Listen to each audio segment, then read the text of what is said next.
So for my final lecture, I'm doing metacommentary on postmodernism, moving from what would previously have been considered metacommentary and postmodernism compared to kind of how it is today.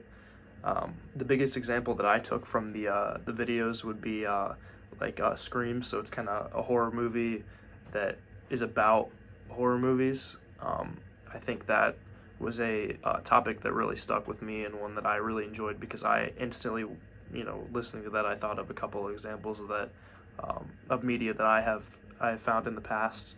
So to start with,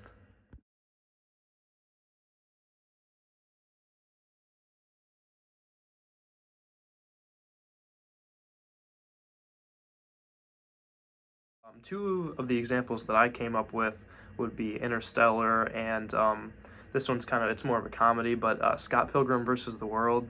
Michael Cera's the star in that one. But with Interstellar, I think, I'm a big Space Odyssey guy, so, great movies like that about space, I really enjoy. And I thought Interstellar felt like a space movie about how kind of most space movies are, but more on an in-depth plane.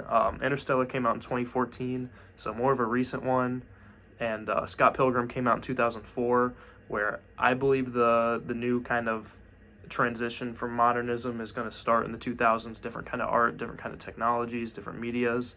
But with Scott Pilgrim versus the World, I connected that one in the same way with Deadpool, Ryan Reynolds being Canadian, a former British colony. Michael Cera is also a Canadian living in what would have been a former British colony. Scott Pilgrim versus the World is kind of a band movie about band movies, so it incorporates different things from different kinds of media that would revolve around that. It's got other big names like Chris Evans, Brie Larson is in it, so other bigger names that I feel like things like that are what starts to attract more people of my generation with that, and it just really, without being overstimulating and having too much, I think it does a great job of incorporating things like meta-commentary to where as it goes, you kind of understand that it's not quite a spoof on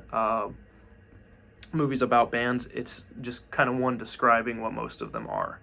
Being able to understand kind of how things are shifting from the postmodern era into how we are now, I feel like it's going to start around the early 2000s, and when things began to shift, new technologies coming out at the time, innovations, new generations of people that are starting to be far and far different from the previous ones, different comedy, new art, new styles of media, and I feel like we kind of transition from a area of modernism into futurism. So this new era, I believe, would be called pre-futurism.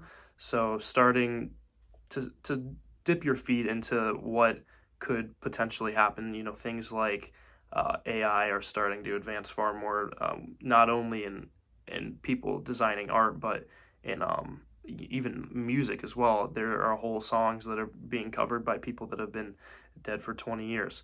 So being able to see that come to light is something that I would never have thought I would have seen as a kid. Is really strange and something new. And I think when we move from postmodernism, we're going to move more into an area of that. Postmodernism breaks the normality and kind of guidelines that everybody was following of enlightenment previously until it kind of came about. It started pushing the boundaries of what media could be and could represent and how it could produce. So I feel like while those things are going to stay the same, that the new technologies, new medias, and any other ways that we can express ourselves in art, film, text will begin to progress forward, following the same guidelines, but catering to a new audience. And I think that this is a necessity to keep certain industries alive, like film, books, things like that.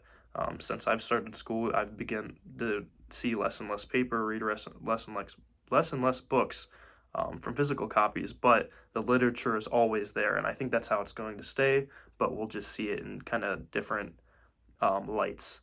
It's been a great year. I've loved taking this class, and I hope you have a great summer.